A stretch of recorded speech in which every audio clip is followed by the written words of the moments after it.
Las opiniones vertidas en este espacio son de exclusiva responsabilidad de quien la emite y no representa necesariamente el pensamiento de la producción. La persona que le propinó las puñaladas quedó en libertad. Y en ese momento Valentina siente una p*** en la espalda. Ella empezó a gritar desesperadamente, déjala. No se desprende un solo video de donde se vea a Marian que estaba en ese departamento. Fue porque tenía celos y pensó que estaba saliendo con su expareja. Y justo en ese momento aprovecha la agresora para salir corriendo del departamento. Ella es la única persona que presenció los hechos. Entonces cuando ella trata de ponerse un pantalón y la chamarra de él, hay un forcejeo. Ella dio más de 10 puñaladas a una persona, ocasionándole lesiones que pusieron en riesgo su vida. Llevaba ventaja, la persona que causó las lesiones llevaba ventaja que el cuchillo.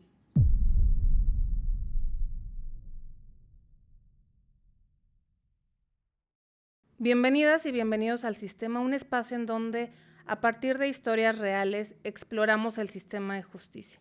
El día de hoy vamos a hablar del caso de esta joven que fue apuñalada cerca de 15 veces en un departamento de la Ciudad de México en febrero del año 2025. Recientemente, la persona que le propinó las puñaladas quedó en libertad.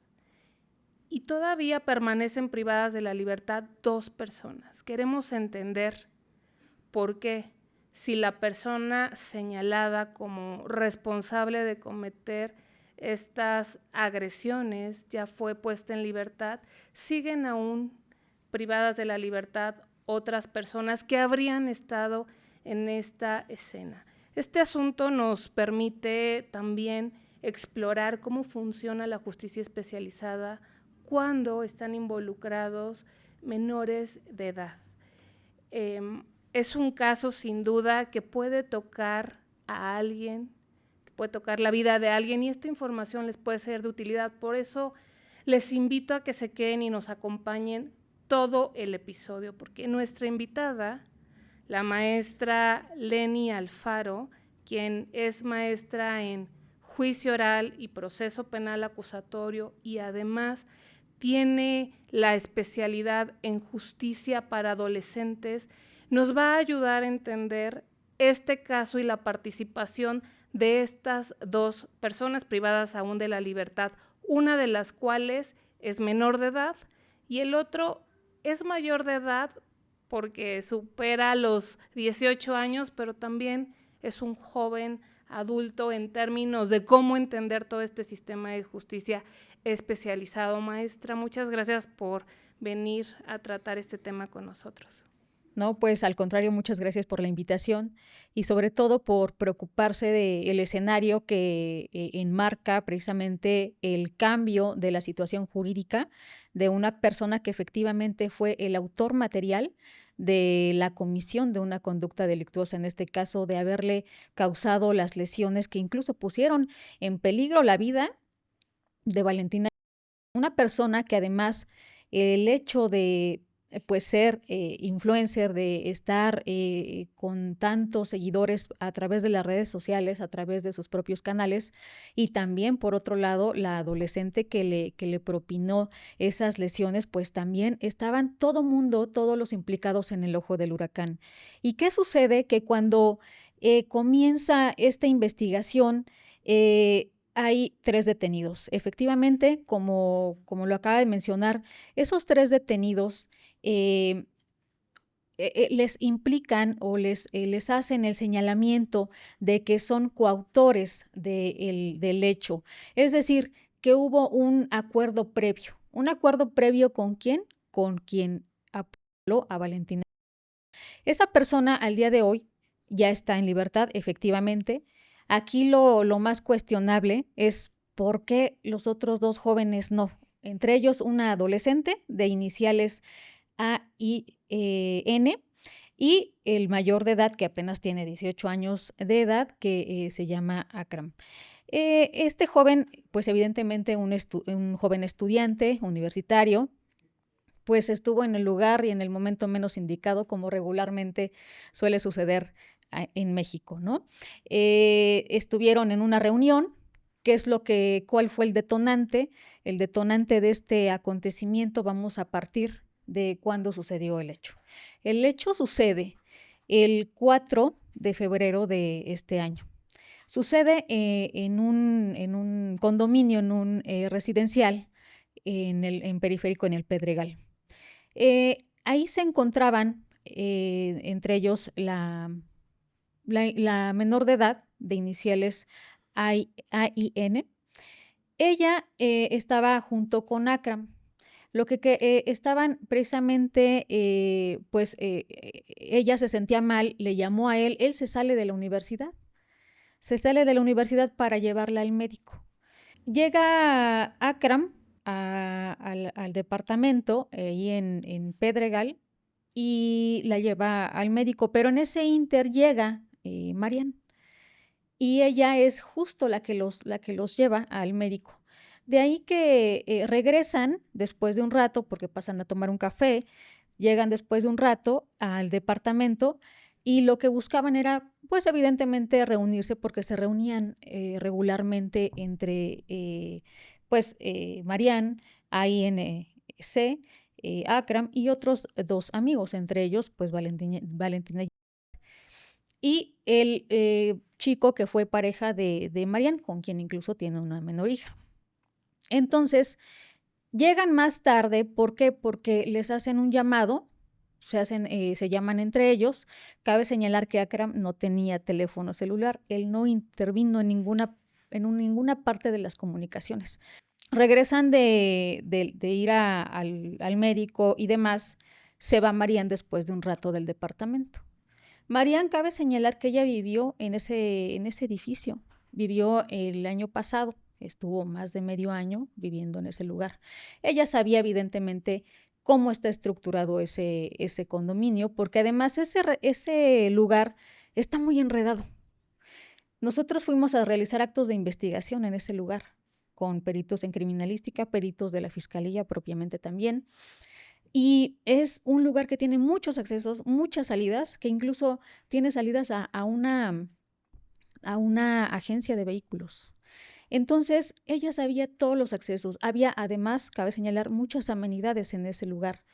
Y a ellos por eso les gustaba reunirse. A todos ellos, todos los que estuvieron involucrados ese día, se reunían cotidianamente en ese lugar por las amenidades, porque se iban al billar, se iban a pádel, se iban a la alberca. Entonces, la idea pues era reunirse como regularmente lo hacían. El departamento era de una persona, tercero adulto, que no está relacionado con este hecho. Entonces, ese inmueble incluso ya se recuperó, ya lo devolvieron a esa persona, pero finalmente esa parte también a lo largo del procedimiento, pues le afectó a esta adolescente que también fue llevada a un proceso. ¿Qué sucede? Después de que se va Marian del departamento, hacen el llamado para la reunión y después llega justamente Valentina. Llega Valentina con otro joven, ya adulto, y entonces, después de un rato, le mandan un mensaje a Valentina por teléfono y le dicen que mande a los niños por cerveza. Y entonces, evidentemente, Valentina, incluso ella misma, señala y manifiesta que mandó a José Manuel, junto con Akram, que fueran al 7-Eleven a traer cerveza. Y los niños se van. Justo en ese momento es cuando la adolescente menor, que era la que pues, se encargaba de hacer esas reuniones en ese lugar, lleva a Valentina al baño, le dice, vamos al baño, porque ellas hacían videos, estando arreglándose, peinándose, y entonces fueron al baño. Empezaron a tener una conversación, y en ese momento, más o menos 5 minutos después, le dice Valentina a Inés, oye, se escucha algo raro, porque se escucharon ruidos. Pensaron que eran los chicos que ya habían regresado de comprar cerveza. Sin embargo, enseguida dice, mejor vamos a salir. Se salen del baño y se dirigen, porque estaban en el baño que estaba en la recámara principal. Se dirigen hacia la cama y en ese momento Valentina siente una patada en la espalda. Y es justo en ese momento que trata evidentemente pues de ese instinto de supervivencia que cualquier ser humano tiene, de defenderse. Es por eso que muchas de las puñaladas le afectaron el brazo izquierdo, porque ella trataba de detener a la persona que le estaba agrediendo. En ese momento, evidentemente, partiendo de lo que había pasado, ese momento tan grotesco, tan complicado para la persona que estaba ahí, que era otra adolescente, ella empezó a gritar desesperadamente, déjala, déjala. Pero si ve a una persona que está fuera de sí y que está además atacando a alguien y que además tiene una gran ventaja, que es un arma punzocortante como lo es un cuchillo, entonces evidentemente lo que hace es salir a pedir ayuda. ¿Cómo sale a pedir ayuda? Pues trata de comunicarse con sus amigos y les dice, ¿por dónde vienen? Urge que regresen. Y ellos ya estaban, le dicen, ya vamos a subir, ¿qué pasa? Y les dice, vengan pronto. Entonces se suben, los chicos ya estaban llegando ellos, incluso señalan, ellos ya estaban llegando al departamento y tocan desesperadamente el timbre para poder entrar. Entonces, evidentemente, ya estaba cerrado el departamento, porque cuando ellos se fueron a traer cerveza dejaban la puerta emparejada. Y cuando ellos regresan ya la puerta estaba cerrada.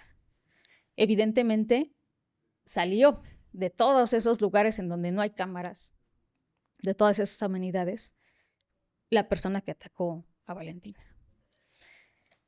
El problema es que la fiscalía, en el momento en que hace las investigaciones, obtiene una serie de videos de ese condominio residencial. Y de esa serie de videos, pues evidentemente no se ve en qué momento salió Marian del departamento cuando regresaron del médico con AINS y con Akram. Entonces, cuando sucede eso y tiene la fiscalía todos esos videos, empieza a realizar una teoría del caso, es decir, su propia versión de los hechos. Antes de eso, abogada, antes de que nos cuentes en qué consiste esta teoría y de qué se acusa a esta joven menor de edad y a este joven mayor de edad, pero también muy joven, que creo que esto es un elemento importante a tener en cuenta para las personas que nos están acompañando. Estamos hablando de 5 personas, todas muy jóvenes. 2 menores de edad, pero por meses, de 17 años, y 3 mayores de edad, también por muy poquito, ¿no? Y esto es importante. Y en relación a los hechos, creo que es relevante lo que nos dices también tener en cuenta. La persona que apuntó a Valentina estuvo previamente en el departamento porque era un círculo de amistades. Entonces, este momento que tú dices es importante porque para después construir la teoría del caso y saber de qué se acusa a esto, se va a tomar en cuenta este dato. Sí, claro. Sí, por supuesto. Además, justo de ahí es de donde parte la fiscalía para señalar que había un acuerdo previo entre AINC, entre el joven adulto Akram y entre Marian, cuando en realidad no hay un solo elemento de donde se desprenda que efectivamente Marian estaba en ese departamento. No, sin embargo, cuando se lleva a cabo una audiencia inicial, los elementos que se toman en consideración son precisamente algo razonable y que haga presumir que cometió el hecho esa persona. Entonces, con esos elementos porque si hay videos en donde entran, pero solamente por el lobby los jóvenes, de ahí ya no se ve más. Entonces, de ahí es en donde hacen presumir que iban los 3, pero no hay una prueba en donde haya ese acuerdo previo, haya mensajes en donde le hayan dicho a Marianne, ven, o ya se fue. No hay absolutamente nada. Evidentemente, la cuestión que detonó aquí el problema fue que Marianne traía un problema pues de canalizar sus emociones, porque ella tenía una relación con el chico que acompañaba a Valentina. Entonces tuvo una hija con él. Y entonces Marianne traía el tema que pensaba que había una relación incluso entre ellos. Incluso ese mismo día. Es muy importante señalar que Marianne tuvo una discusión con la menor que estaba en el departamento AIC, porque pensó también que ella quería estar con su pareja. Entonces, pues ese es un problema que a posteriori se viene a detonar con precisamente esa poca capacidad de controlar sus frustraciones, porque el hecho que aconteció, las puñaladas, las lesiones y que casi priva de la vida a Valentina, fue porque tenía celos y pensó que estaba saliendo con su expareja. Y entonces, partiendo de eso, es que ella se va después de haberle propinado las lesiones, trata de irse y en ese momento es cuando van llegando los 2 chicos. Les abre AIC, la joven, la adolescente, les abre. Ella les dice, estoy en shock, no sé qué hacer. Y es lógico, porque por su corta edad. Entonces, cuando ellos ven, no saben qué hacer porque dicen, ¿qué pasó? Y de inmediato se ponen de acuerdo para hablarle por teléfono a la policía, para llamar a una ambulancia. Y justo en ese momento aprovecha la agresora para salir corriendo del departamento. Entonces, cuando sale corriendo del departamento, hay varios accesos y se mete a través de una puerta de cristal que solamente los residentes podían pasar porque puedes pasar con tu huella digital. Y ella, pese a que no era residente ya de ese condominio, pudo pasar. Entonces no se había dado de baja sus biométricos. Se mete del otro lado porque en medio bajando las escaleras del departamento, está del lado derecho una tienda, como una tienda de autoservicio pequeña, y del lado izquierdo está justo esa cortina, esa puerta de cristal por donde entró ella. No pueden entrar nadie que no sea residente. Y en ese momento baja Akram y la adolescente AIC para buscarle y para llamarle también a los policías del condominio y pedir que los apoyaran. Pero ellos siguen bajando, nunca ven evidentemente al lado de las escaleras, porque estaba al lado, pero en la parte de atrás de las escaleras. Entonces ellos nunca se percatan de en dónde estaba ella. Y cuando ellos llegan al lobby y empiezan a pedir el auxilio, la coordinadora de vigilancia de ese condominio, de ese residencial, emite una alerta roja, un código rojo para el auxilio y para pedir ambulancias también. Y se abren las puertas del elevador y en ese momento se brinca Marianne esos torniquetes para poder salir y huir, evidentemente. Ella huye y pasa corriendo. Entonces, lo que le atribuyen a mi representado, a Akram, es que él no hizo nada para detenerla. Pero él iba dando la vuelta cuando ella pasa y sale corriendo y él se mete al otro lado porque había 2 lobbies, uno del lado izquierdo de entrada y otro del lado derecho de salida. Entonces, ese es el acto que le atribuyen a mi representado. El problema es que no le puedes atribuir a él la misma responsabilidad, ni siquiera una responsabilidad de haber cometido un hecho tan atroz como el que cometieron en contra de Valentina, porque él no hizo nada. Él no se comunicó, él no tenía teléfono celular ni siquiera. Él simplemente fue por cerveza porque los mandó la propia Valentina. Y de repente él ahorita está detenido porque cuando le toman su entrevista, le toman una entrevista después de ocurridos los hechos, pero lo citan en otro lugar.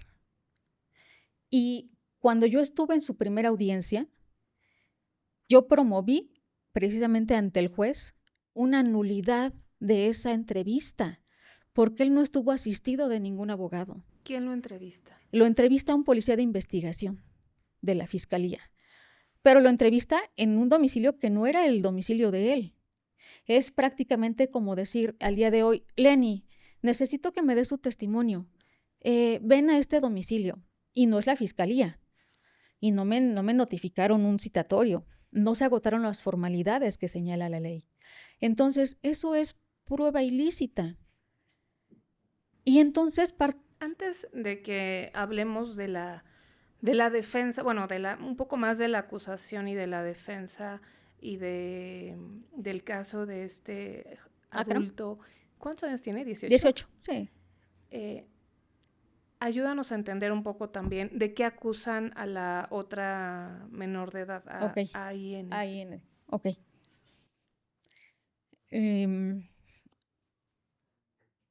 AIN, a esta adolescente, también el mismo día de los hechos, después de que se llevan a la víctima los servicios de emergencia, la trasladan al hospital, le toman sus datos, le toman su entrevista, pero también cabe señalar que a un adolescente que está recién pasado por una escena así, no lo puede someter a una entrevista de forma tan deliberada. Sí estaba su papá, sí estaba con ella, pero no tuvo una asesoría de un abogado. Independientemente de que no tuviera la calidad en ese momento de investigada, sí tenía el derecho de que un psicólogo la viera si estaba en posibilidades de poder emitir su entrevista, porque son protocolos que la misma legislación, la misma Suprema Corte nos da para dar ese seguimiento en una investigación de adolescentes. Esa es la diferencia, la gran diferencia entre este sistema de justicia para adultos que el de adolescentes, porque el de adolescentes sí hace una distinción en donde se privilegia esa capacidad que tenga el adolescente de poder emitir su testimonio y de que esté asistido todo el tiempo. Entonces, evidentemente también del adulto, pero en el adolescente, incluso en ese momento no había dormido, le toman su entrevista en la madrugada, el del día de los hechos, después de la detención de la responsable, de la que cometió las lesiones en contra de Valentina. Entonces, eso también le resta esa protección al derecho del interés superior del niño, porque se tiene que privilegiar el interés del niño. Y en este caso estamos hablando de ambas, de las dos, tanto la chica agresora como AIN, que AIN en realidad a lo que a ella le atribuyen es, si tú estuviste en el lugar, ¿por qué no la detuviste? Y aquí lo importante es ver que ella no tenía la capacidad, primero, para poder contener a alguien que estaba armada. Punto número 1. Punto número 2, ella entró en shock y nadie fue capaz, ni siquiera en el momento en que le tomaron su entrevista, de señalar que efectivamente ella estaba en un estado de shock. ¿Por qué? Porque nunca la canalizaron a los centros de psicología, nunca la canalizaron con alguien que la pudiera contener, ¿no? Ella es la única persona que presenció los hechos. Ella es la única persona, ¿A sí. qué hora ocurrió el ataque? Eso ocurrió alrededor de las 9:30 de la noche, 9:20 de la noche. ¿Y los servicios de ambulancia a qué hora?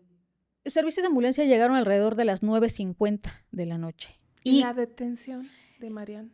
Es que el tema es que cuando ella aprovecha de irse, ella ya había regresado. Cuando bajan los otros chicos a buscar a los servicios del lobby para pedir auxilio también, y que ella se esconde, se mete en esta parte del lado izquierdo, de abajo de las escaleras del departamento, vuelve a subir al departamento y se cambia de ropa. Se cambia de ropa y en ese momento José Manuel, que era su pareja, la expareja, le dice, vete de aquí. Entonces cuando ella trata de ponerse un pantalón y la chamarra de él, hay un forcejeo. En ese forcejeo le dice, déjame mi chamarra. Él veló por su chamarra, pero nunca lo trajeron a una investigación. Cuando él mismo fue el que mandó a mis otros representados a pedir auxilio y a que la detuvieran. Entonces, es ahí en donde vemos esas partes débiles también, de alguna forma, en cuanto a investigaciones se trata. Totalmente, pero digamos que para confirmar si entendí bien, tanto AIN como tu representado están acusados por lo mismo, es decir, por no haber detenido a la agresora. Sí, y sin embargo, prácticamente la calidad que a ellos les quisieron imponer fue que ellos armaron todo, planearon todo para tener en ese lugar, en esa hora, a Valentina, a la víctima, en ese departamento. Y antes de entender, bueno, de tratar de entender por qué ellos siguen privados de la libertad si la atacante, la agresora ya está libre, ayúdanos a entender por qué este tercer adulto, que es la expareja de la agresora, no fue vinculado. Si también estuvo... Voy a ser honesta, yo también quisiera entenderlo. Okay. Sí, también yo lo hice patente en la primera audiencia que tuve de la adolescente AIN, porque justo si el detonante o la persona por la cual surgió o que motivó esa agresión de Marian hacia Valentina, ¿en dónde está esa persona? ¿Hizo esa persona una denuncia? ¿Apuntó, sí, directamente a su expareja como la persona que había agredido a Valentina? Entonces de ahí es que lo toman como una persona que hace el apuntalamiento directo, y es por eso que no le toman en consideración o no le cambian la calidad de testigo e incluso de denunciante, porque él la señala directamente a ella. Pero justo en el momento en que si esta chica regresa, ¿por qué no la detuvo? Entonces, eso es una cuestión, una interrogante y algo que también se le hizo patente al juzgador en la primera audiencia. También, evidentemente, se han tratado de buscar, pues, allegarnos de diferentes pruebas para verificar que hay evidentemente muchas contradicciones en esas entrevistas, ¿no? Pero como todavía estamos en este proceso, todavía no llegamos a ofrecer nosotros como tal nuestras pruebas.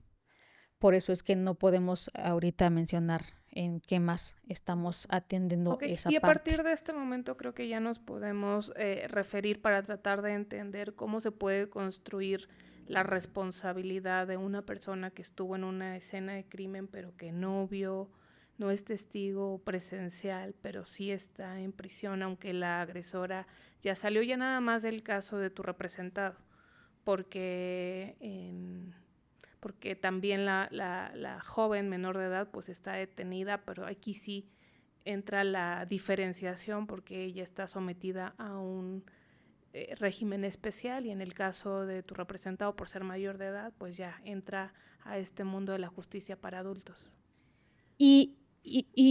Realmente es muy distinto en cuanto a la cuestión de las sanciones y las penas impuestas a un adolescente y a un adulto. Háblanos de eso, por Es favor. ahí cuando comienza el verdadero pesar de mi representado como adulto. Porque a un adolescente, que en este caso como estas niñas que pertenecen a un grupo etario 3, es decir, tienen una edad que va de los 16 a menos de 18 años. Y a esas personas, cuando cometen una conducta ilícita, un delito, no les pueden imponer una pena mayor de 5 años. Entonces, si les imponen una pena, va a ser mayor de 5 años al grupo etario 3. Al grupo etario menor de 5 años.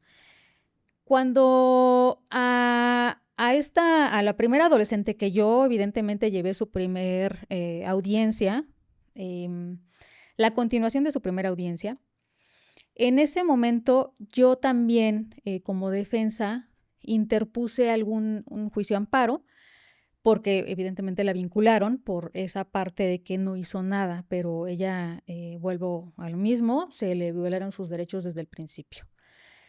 También yo me encargué de que, pues, cuando estamos en justicia para adolescentes, quienes intervienen son partes técnicas, son abogados que deben de tener una especialidad. Y en este caso, la víctima llevaba a unos asesores jurídicos que no tenían la especialidad y aún así el juez le permitió el acceso. Eso fue parte también de mi promoción del juicio de amparo, porque eso es violación de derechos fundamentales. Es como tener yo un juicio y que entres tú, que no conoces, que no sabes cómo está el asunto y que además yo no permito que tú estés en ese juicio presente. Entonces, sí, la falta de especialización atenta contra el derecho a tener una defensa adecuada cuando son personas menores de edad. Exacto. Entonces, partiendo de esa audiencia inicial, en ese momento a AIN le estaban imputando la forma de participación en conjunto. Es decir, que ella había actuado en conjunto con quien realmente realizó materialmente las lesiones a la víctima. Pero en realidad en esa audiencia yo logré que no se le actualizara esa forma de participación. A ella la mandan a una clasificación diferente como partícipe. ¿Por qué? Porque ella nunca agarró un cuchillo, ella nunca detuvo a la víctima, ella nada. Entonces es así que se logró esa parte, pero a ella le impone el juez una medida cautelar de internamiento preventivo. Y esta medida cautelar de internamiento preventivo se la imponen porque señalan que ya le habían mandado 10 citatorios previos, pero realmente nunca le llegaron esos citatorios. Además, también se lo hice patente al juzgador de que le mandaban, según de las constancias que había, citatorios de un día para otro, cuando la propia legislación dicen que te tienen que citar por lo menos mediando 48 horas de anticipación. No fue tomado en consideración. Hubo muchos argumentos que yo utilicé para que no se dejara a esta adolescente en internamiento preventivo, porque valga, siendo la forma de intervención que ya había bajado de coautor a partícipe, evidentemente la propia legislación te marca que las sanciones son menores, se reducen, tanto en adolescentes como en adultos se reducen. Y también el juzgador señaló que había riesgo, primero de sustracción, porque no hizo caso según a los múltiples requerimientos que le habían llegado.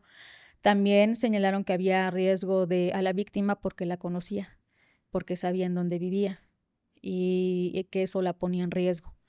Y también señalaron que había un riesgo a la investigación porque conocía a los demás intervinientes.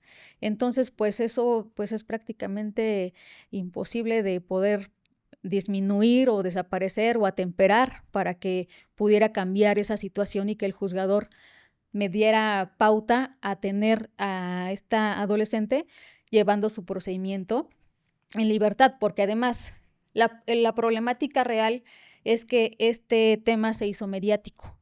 Entonces, al estar presentes medios de comunicación y teníamos a los reflectores encima. Entonces, lo que buscaba siempre los juzgadores, evidentemente tienen esa presión social. Los juzgadores, los abogados, todo mundo tiene todavía más la presión. De ahí que cuando le imponen esta parte de internamiento preventivo, yo estuve completamente en desacuerdo, evidentemente. Incluso en contra de uno de los principios de esta jurisdicción especializada, que es el de la aplicación más favorable para la persona menor de edad y la mínima intervención posible. Sí, exactamente. Entonces, atendiendo esos principios justo de mínima intervención, de el Estado debe ser lo menos invasivo en los derechos de los niños, niñas y adolescentes. Y pese a todos esos argumentos, teníamos los reflectores encima.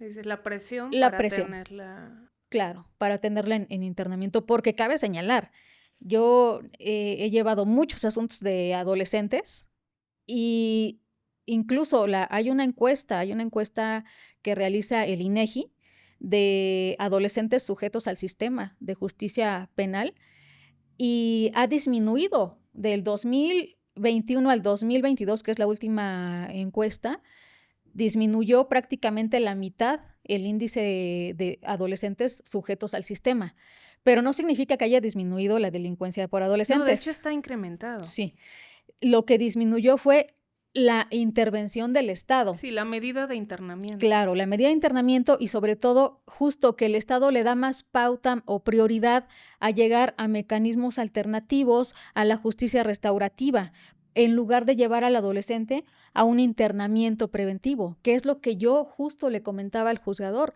Lo que debemos ver es el interés superior del menor. La finalidad del sistema es un sistema socioeducativo y de reinserción familiar, social y cultural. Entonces, a diferencia del de adulto, en el adulto sí los mandan a internamiento o prisión preventiva justificada, pero con la finalidad de imponer las penas más severas. Pero en adolescentes no puedes imponer las penas más severas porque estás tratando a una persona que está todavía en pleno desarrollo. Y en pleno desarrollo incluso biológicamente, porque debemos recordar que cuando el adolescente o empieza esta etapa de la adolescencia, la parte que rige o que prácticamente se termina por desarrollar en esa etapa de la adolescencia que va de entre los 12 a los 18 años, es una corteza que tenemos aquí en la parte frontal y que se llama corteza prefrontal precisamente, y es la que regula el conocimiento abstracto, en donde las personas empiezan a ver, no, si hago esto, me va a pasar esto, empiezan a medir los riesgos.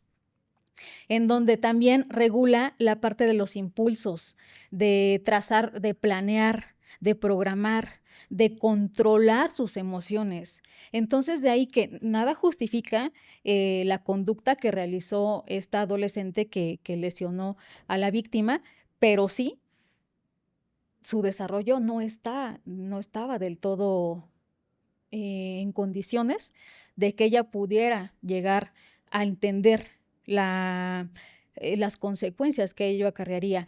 Yo he escuchado que muchos, pues tanto conocedores del sistema de justicia penal como ciudadanos en la calle, que señalan, no, pero sí sabes entre el bien y el mal, sí sabes distinguir entre el bien y el mal en la adolescencia, por supuesto, pero hay una parte que no les permite a veces entender o controlar ese impulso.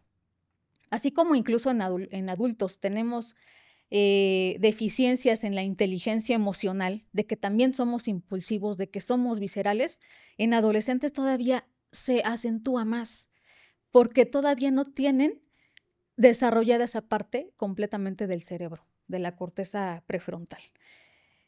Cuando a esta adolescente la someten a este sistema y a esta AIN. AIN y la someten a esta medida, a mí me causó mucho impacto porque por delitos diferentes y por otro tipo de delitos y todavía delitos que son más impactantes en adolescentes, yo he tenido a mis adolescentes en libertad. Ella tenía algunas debilidades en cuanto a poder tener la documentación disponible para el juzgador y para que el juzgador nos pudiera otorgar su libertad. ¿Cómo qué documentación? Por ejemplo, su arraigo, que sí acreditaba vivir en el domicilio que ella dijo, que sí existía el domicilio, que sí estudiaba, ¿no? Entonces, eso se tiene que acreditar preponderantemente en el adolescente. Perdón que te interrumpa, pero me parece que es importante porque aquí no estamos restándole importancia ni gravedad al hecho que es muy grave de que alguien aparte a alguien. Y si es una menor de edad que lo hace, debería de llamarnos a reflexionar como sociedad. Pero en este caso, en este episodio, no estamos hablando de esa responsabilidad.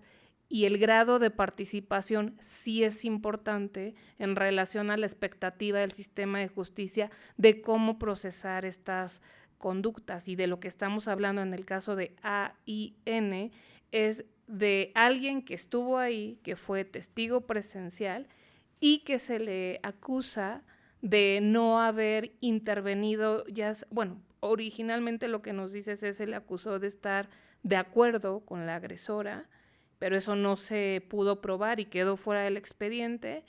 Y después de lo que se le acusa es de no haber detenido, de no haber hecho el trabajo de la policía. ¿No es correcto. Así? Entonces sí importa mucho lo que estás diciendo y espero que podamos transmitirlo correctamente porque no estamos, estas consideraciones cobran mayor relevancia cuando estamos hablando de alguien que estuvo ahí y que no es quien comete estas lesiones. Claro.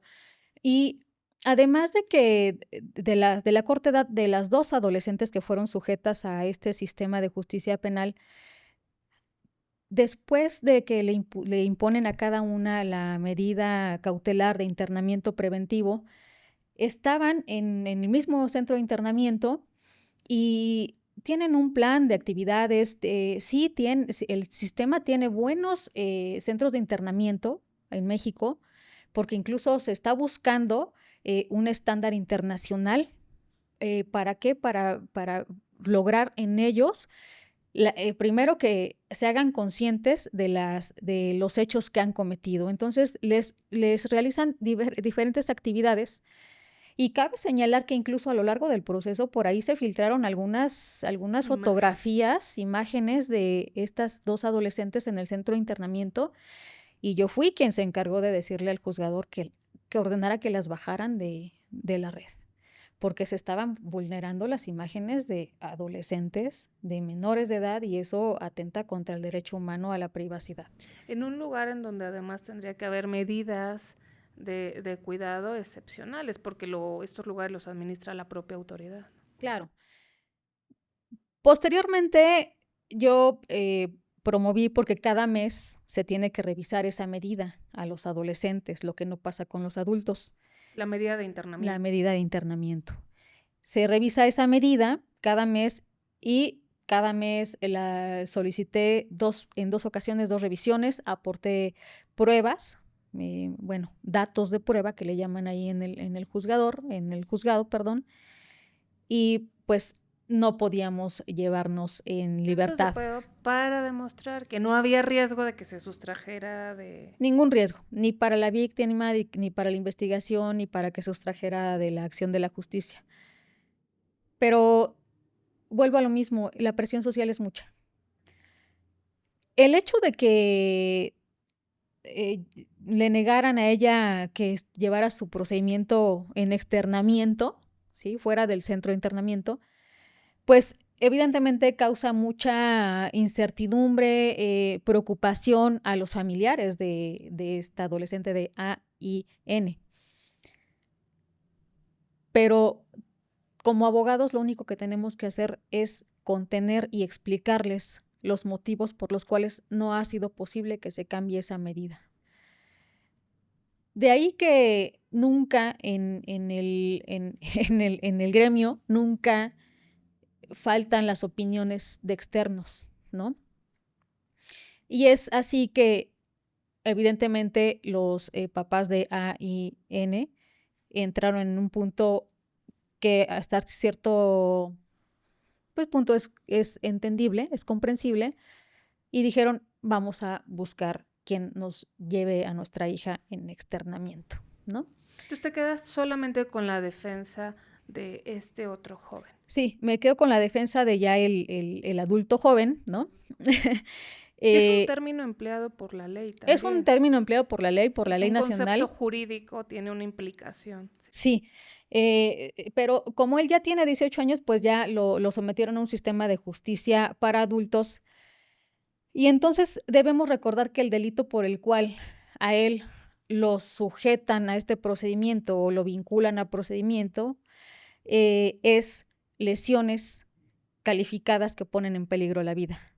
Entonces, esas lesiones calificadas que ponen en peligro la vida es porque son lesiones en donde la calificativa es que llevaban ventaja, la persona que causó las lesiones llevaba ventaja. Entonces, esa era la gran ventaja. Estaba en armas, tenía esa ventaja. Entonces, la ley penal, el Código Penal en la Ciudad de México, te regula y te dice que cuando se lleva a cabo una lesión que pone en peligro la vida, te establece una pena de 6 a 8 años. Pero dice, pero cuando existe o se actualiza una calificativa, se va a incrementar esa pena a 3/4 partes. Entonces, si se incrementa la pena, debemos recordar y cabe señalar, primero que nada, que a mi representado, a Akram, lo vinculan a proceso, a él no le pude cambiar la calidad. El juzgador señaló que sí había elementos para determinar que él sí participó en la comisión del hecho. Entonces, como copartícipe. Como coautor. Como coautor material, como si él hubiese detenido a Valentina o hubiese aportado realmente una conducta esencial para poder llevar a cabo el delito. Entonces él no aportó absolutamente nada. De ahí que, pues, evidentemente, cuando se le vincula a él a proceso, nosotros promovemos un juicio de amparo indirecto que está pendiente por resolverse, porque de eso también dependerá que ya se pueda llevar a cabo el juicio o irnos a una suspensión condicional del proceso, que es señalar que él se va a sujetar a las condiciones que señala el código y entre ellos pagar la reparación del daño causado a la víctima, daño material, daño psicológico y daño integral, porque eso ya dependerá de una estrategia de defensa. Sin embargo, desde mi muy particular punto de vista, todavía estamos en espera de la resolución de ese juicio de amparo, porque de eso ya dependerá el camino que nosotros vamos a tomar. Ayúdanos a entender por qué está libre Marian, que es la joven que da las puñaladas. ¿Cuántas puñaladas fueron? 11, un poco más de 11, pero prácticamente eso es lo que señalan los servicios médicos. Ella está en libertad porque dentro del sistema para adolescentes, como ya lo decía, aunque las penas sean como ya lo dije, de adultos, de 6 a 8 años, más las agravantes, en adolescentes nos está diciendo la propia ley que la pena máxima, la sanción máxima que le puedes poner a un adolescente es de este grupo etario, de esta edad que va de 16 a menos de 18, entonces le pueden poner no más de 5 años. De ahí que hay una parte del Código Nacional que nos dice que podemos irnos a un procedimiento abreviado. ¿Qué significa eso? Que va a aceptar su responsabilidad. Aceptas tu responsabilidad, renuncias a un juicio oral, aceptas que te emitan una sentencia con nada más con lo que hay, lo que tiene en ese momento el agente del Ministerio Público, y aceptas pagar la reparación del daño. Entonces, ella lo que hace es someterse, evidentemente, a un procedimiento abreviado, porque hay una finalidad. El procedimiento abreviado te dice que te van a reducir la sanción que te van a imponer de primer momento. Sí, es un premio. Sí, es una condonación, ¿no? Te están diciendo, si te iba a imponer 4 años, 3 años, te voy a reducir esa sanción hasta una tercera parte. Y entonces es lo que ella decide, evidentemente, porque si sabes como abogado que tiene la Fiscalía todas las pruebas necesarias, pertinentes, idóneas y suficientes para llegar a un juicio y que te determinen una sentencia condenatoria, y si por otro lado sabes que tienes ya segura esa sentencia condenatoria, pero que además puedes decirle a tu representado, declárate responsable, paga la reparación del daño, y entonces vas a tener una sentencia condenatoria, pero te van a reducir esa sanción. Es por ello que lo más prudente y más recomendable es darle ese consejo a tu representado. Pero yo aquí tengo una duda, abogada, respecto de la utilización del procedimiento abreviado en el caso de la justicia para adolescentes. Si este régimen especial parte de que todavía no tienen el desarrollo suficiente para entender su responsabilidad y las consecuencias de sus actos, ¿cómo es que el sistema les permite? Sabemos que es con ayuda de los asesores, pero a mí me parece algo que es sumamente serio el decirle a una persona menor de edad: acepta tu responsabilidad, aun y cuando esta figura es legal. Esta manera de terminar anticipadamente forma parte de estos esquemas del derecho premial que sí facilita el obtener una sentencia, pero no es como contradictorio que le digan declárate responsable desde el punto de vista quizá más abstracto. Sí, definitivamente sí, pero he de decir que en la Ciudad de México sí lo autorizan los juzgadores, en el Estado de México no, en Guanajuato tampoco.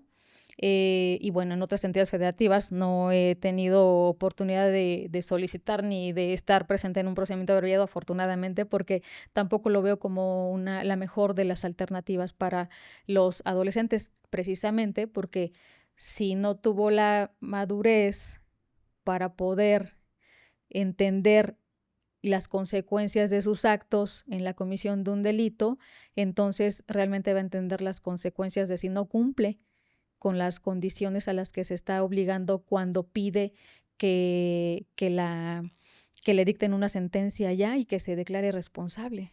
Y es que entiendo que como defensa pues le digan te conviene, porque en su caso, a diferencia en el caso de AIN o de tu representado, ahí el grado de participación y de si hicieron lo que se dice que hicieron, pues todavía amerita mayores operaciones para demostrar si sí o si no, tanto lógicas como probatorias. En el caso de ella, definitivamente estaba probado, eso no era el problema, los hechos no están negados ni sujetos a debate, por tanto, ella dio más de 10 puñaladas a una persona, ocasionándole lesiones que pusieron en riesgo su vida. Entonces, pues digo, esto no lo vamos a poder resolver ahora, pero a mí me queda la duda de si debería permitirse esta figura de procesos abreviados en el caso de la justicia para adolescentes. Ahora, un poco ya nos has ido diciendo, pero para tratar de entenderlo mejor, porque, digo, ya nos dijiste que está pendiente un amparo, pero sí es difícil entender para la mayoría de las personas que sigan estando personas privadas de la libertad cuando ya salió la principal agresora, porque por lógica, dinos si no es así, la participación de las otras personas o los hechos que se dice que cometieron tendrían que ser menos lesivos que los que cometió la persona que dio las lesiones. Sí. ¿Qué hizo las lesiones? Es que aquí lo realmente complicado es que si una persona ya determinó declararse responsable y señalar que le dicten su resolución como responsable de la comisión de ese delito, pero hay otra persona, en este caso de AIN, ella no busca que le dicten una resolución en donde la señalen ya como una persona responsable, porque pues tiene derecho a un juicio, tiene derecho a que se le acredite precisamente esa responsabilidad, porque a ella claro, porque a ella lo que le asiste es el principio de presunción de inocencia.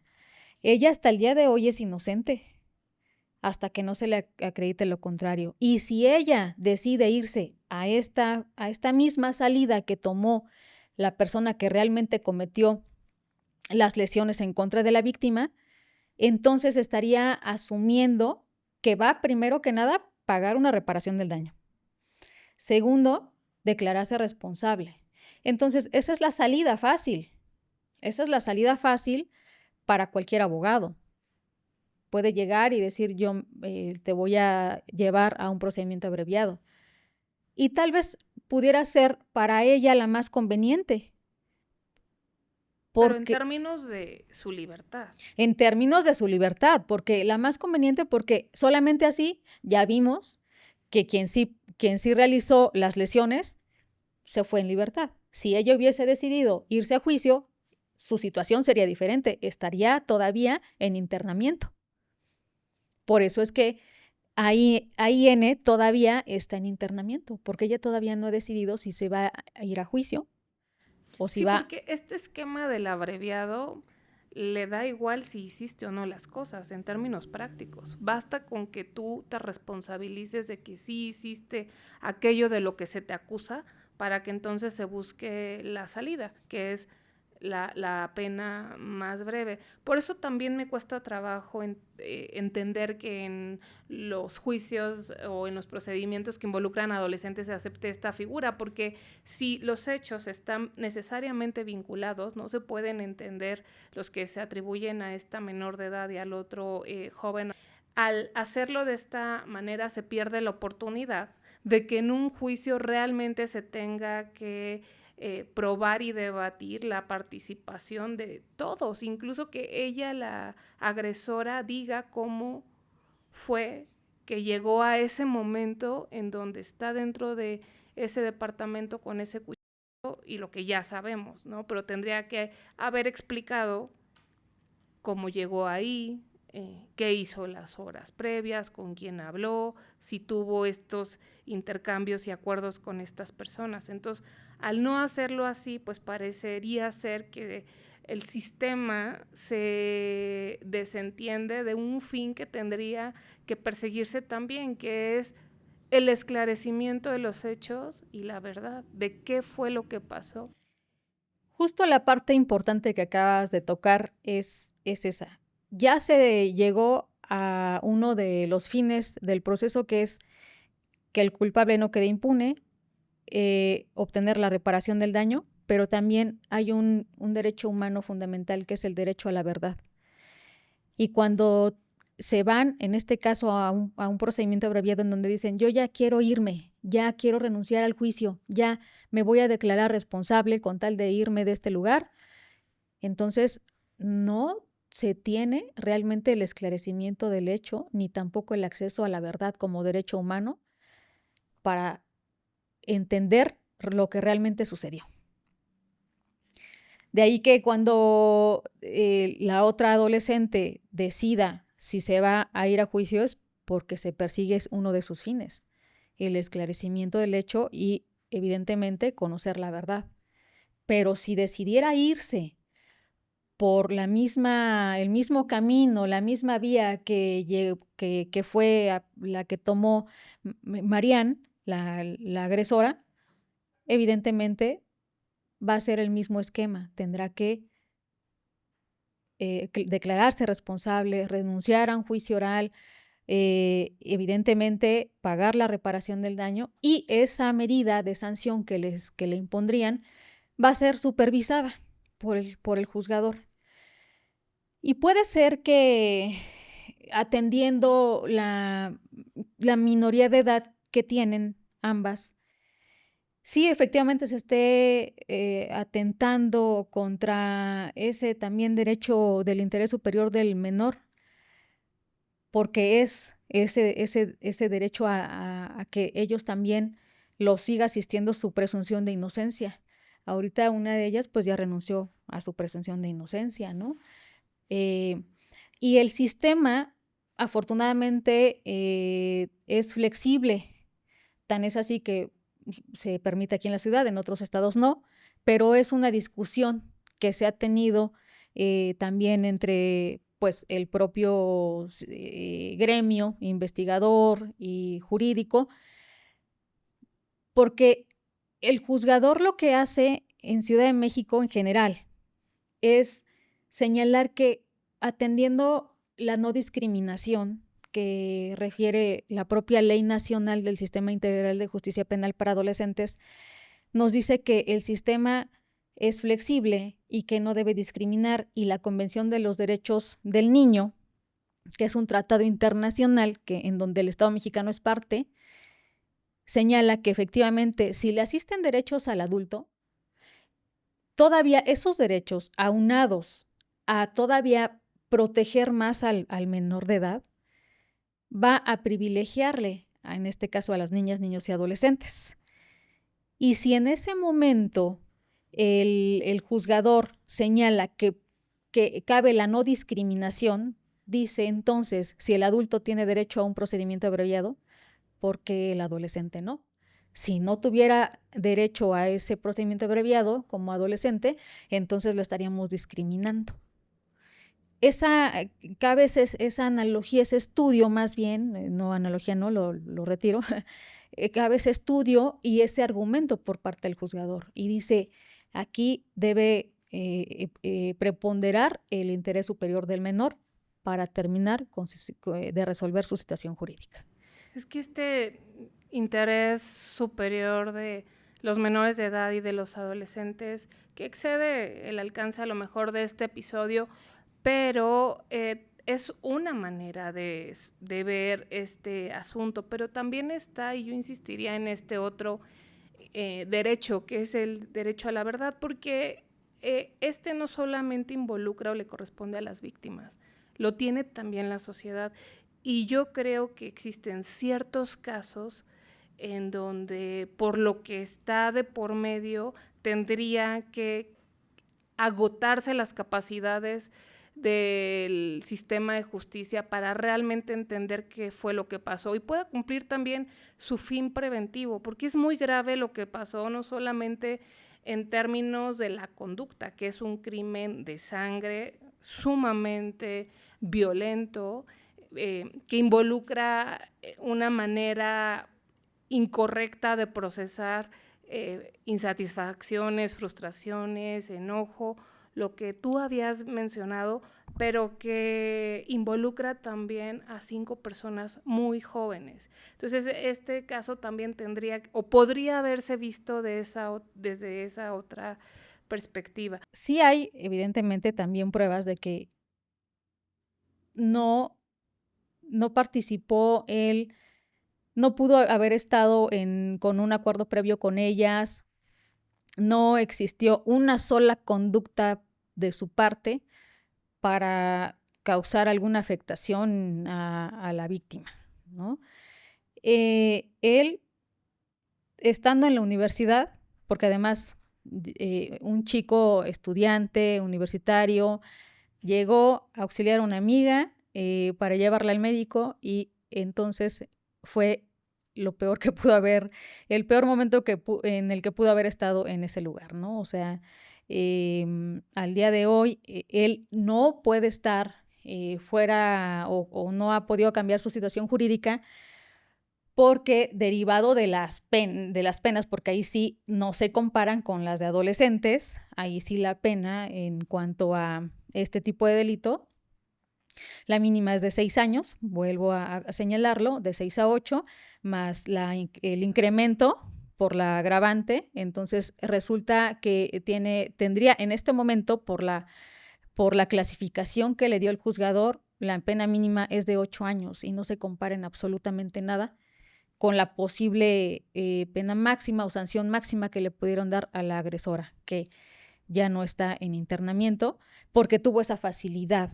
Él no tiene esa facilidad por el propio sistema de adultos, porque también hacían un comparativo en algunos momentos de por qué a ella no la juzgan como al Fofo Márquez, ¿no? Y emiten comentarios diversos, pero aquí el tema es que también la propia Ley Nacional del Sistema Integral de Justicia para Adolescentes nos marca un párrafo en específico de un artículo en específico, que es el 145. Nos dice que los delitos en grado de tentativa no serán acreedores de una sanción de internamiento. Entonces, por eso es que no pueden clasificarle por una estrategia de política criminal a la agresora ese delito de, muchos decían feminicidio en grado de tentativa, pero no, porque entonces, ¿cuál sería la finalidad del sistema? Dejarla entonces en externamiento desde el principio. Si de por sí el problema con la sociedad ha sido, ¿por qué máximo 5 años? ¿Por qué no que esté 20 años o los años que sean? Es sencillo, porque el propio sistema es protector de los derechos de los adolescentes, porque están en pleno desarrollo y porque el Estado mexicano tiene un compromiso firmado a nivel internacional, porque muchos quisieran ver la justicia de adolescentes como justicia de adultos. Y yo he encontrado a muchos colegas que me han dado sus opiniones en donde señalan que ya deberían de castigarlos como a adultos, ¿no? A los adolescentes, por lo menos del grupo etario 3. Pero cuando empiezas a estudiar realmente el desarrollo de los adolescentes, comprendes que no puedes tenerlo. Lo peor que le puedes hacer a un adolescente es dejarlo en internamiento. O sea, también a un adulto, pero sobre todo a un adolescente, porque son los años en donde está en la culminación de su desarrollo, tanto físico, sociológico, cultural, familiar, en todo ese sentido, y lo está sacando de ese entorno en donde él debe desarrollarse y desenvolverse, y le quitas esa parte que debe tener respecto de los mejores años de su vida. Entonces, por eso es que no puedes pegar tanto, invadir tanto la libertad de un adolescente. A un adulto considero que tampoco, pero el adulto ya ha alcanzado por lo menos a entender ese comportamiento de saber perfectamente que sus actuaciones tienen una consecuencia. Pero en el caso de mi representado, no puede tener una consecuencia, un acto que él no cometió, que no le puede ser reprochable. Y mayor al que reconoce que hizo la agresora. Que esto que comentas es muy polémico para las personas en general, yo lo entiendo.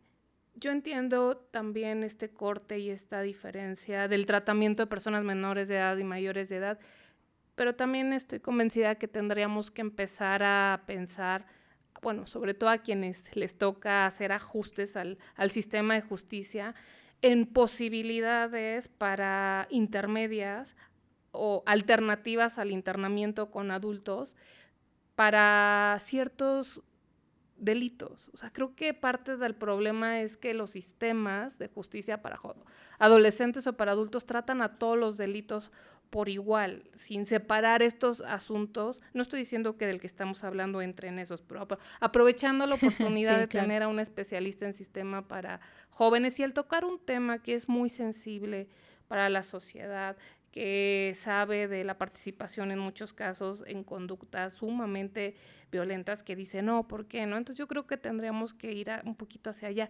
Pero regresando al episodio, y que es lo que nos convoca hoy, lo que reconoce entonces esta joven es que cometió lesiones, y la clasificación del tipo de lesiones es un asunto de la ley por las características de estas.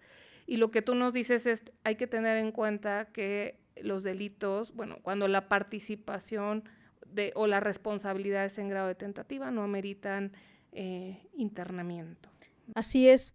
eh, y por eso es que atendiendo la presión social, la finalidad o la mejor estrategia por política criminal, los aparatos investigadores, como en este caso la Fiscalía, pues lo que hacen es señalar, entonces no nos vamos a ir por delitos en grado de tentativa, porque entonces no vamos a cumplir con esa finalidad de controlar a la persona y llevarla a un internamiento.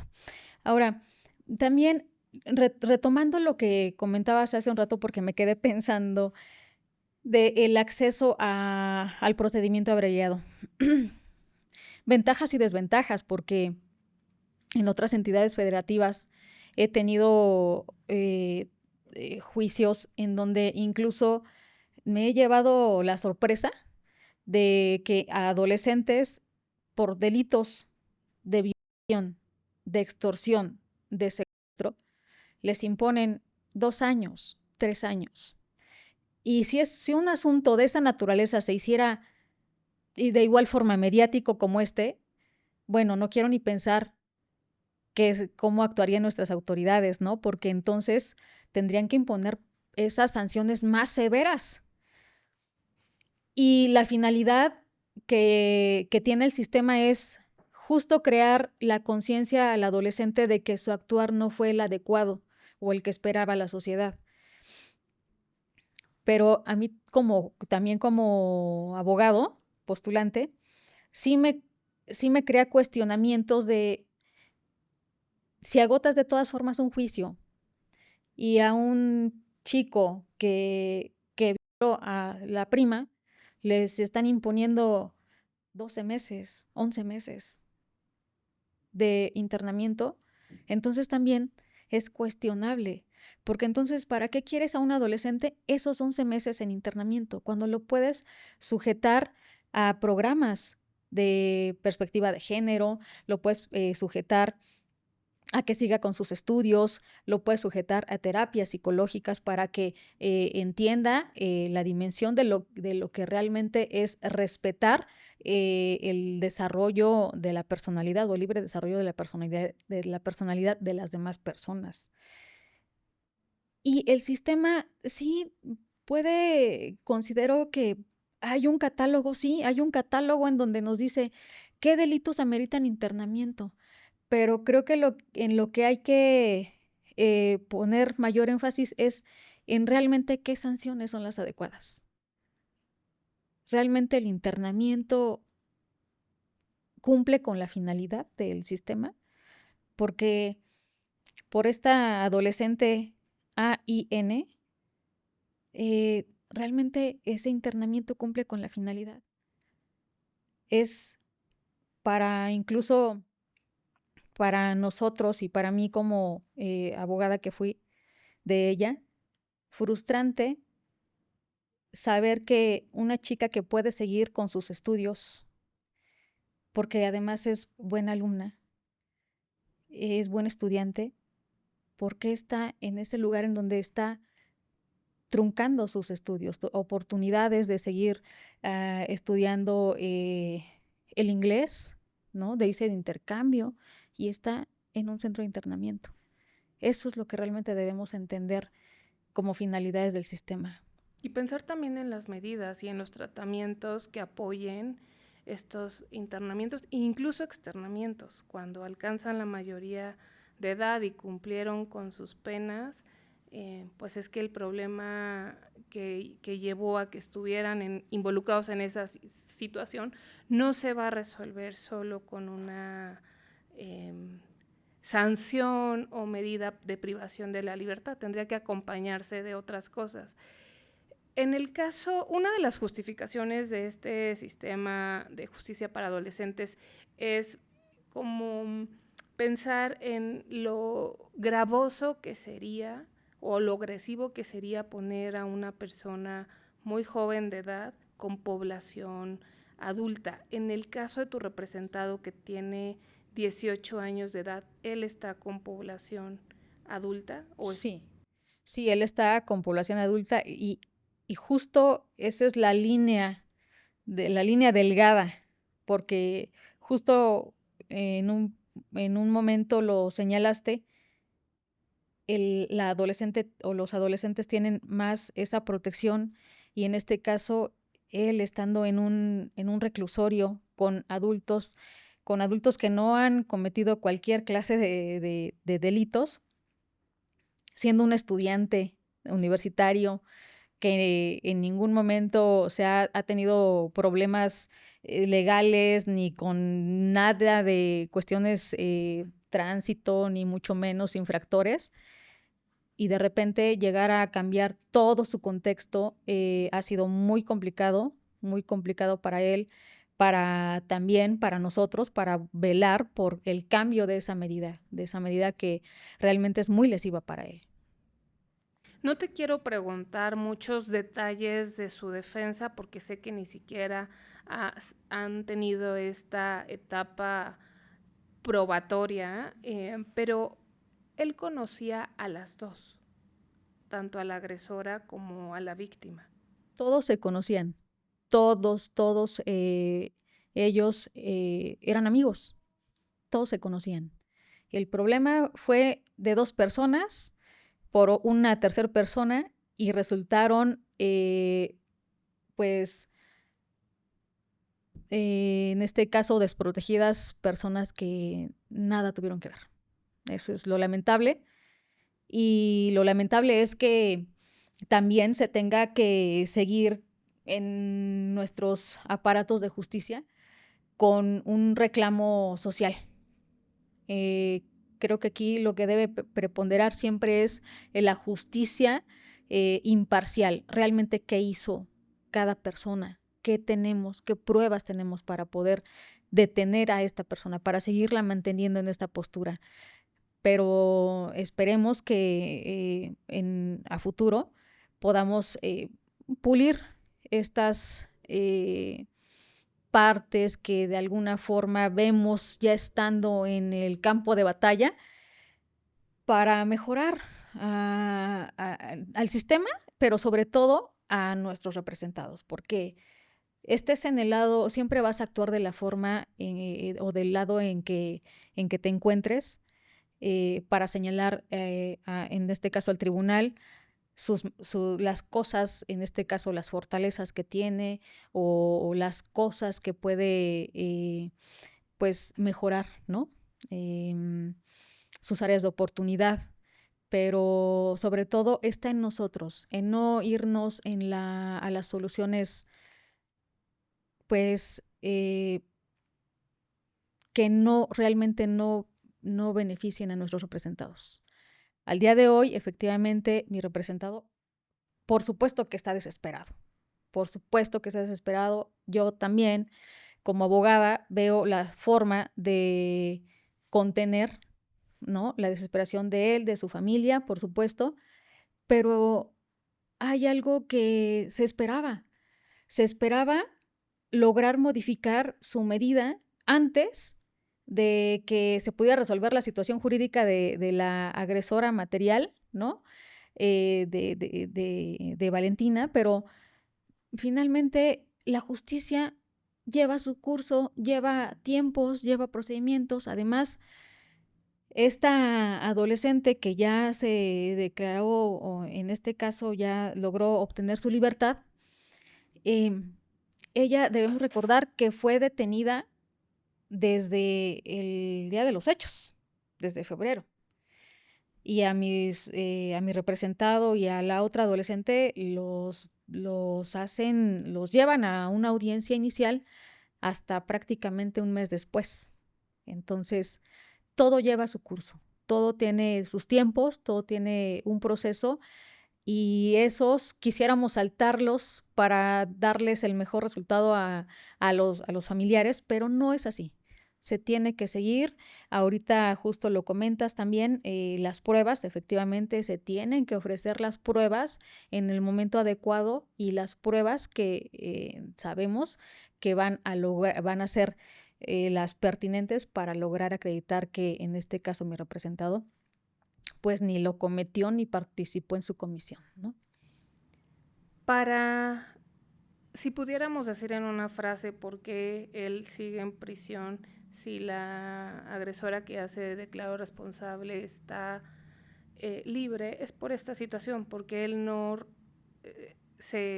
reconoce su participación en estos hechos y está a la espera de que se realice un juicio y de que se pueda valorar con las pruebas de apoyo adecuadas cuál fue su participación en búsqueda de una absolución. Claro, y sobre todo porque quien tiene la carga de la prueba es el Ministerio Público. Y hasta el día de hoy, aun y cuando él esté en prisión preventiva, porque hay un riesgo de sustracción porque señalaron que tenía visa y pasaporte, entonces porque tenía las posibilidades para poderse cambiar país. No, simplemente esconderse de la justicia, ¿no? Entonces, sí, en este caso, el hecho de estar en prisión no significa que hasta el día de hoy él no se presuma inocente. Él evidentemente se presume inocente. En su momento la fiscalía tiene la carga de probar lo contrario. Él está ahorita sometido a un procedimiento y en su momento se llegará evidentemente a decretar una resolución en donde lo que se busca es una absolución, evidentemente. ¿Por qué? Porque no hay que le finque responsabilidad. Pues muchas gracias. ¿Algo que desees agregar?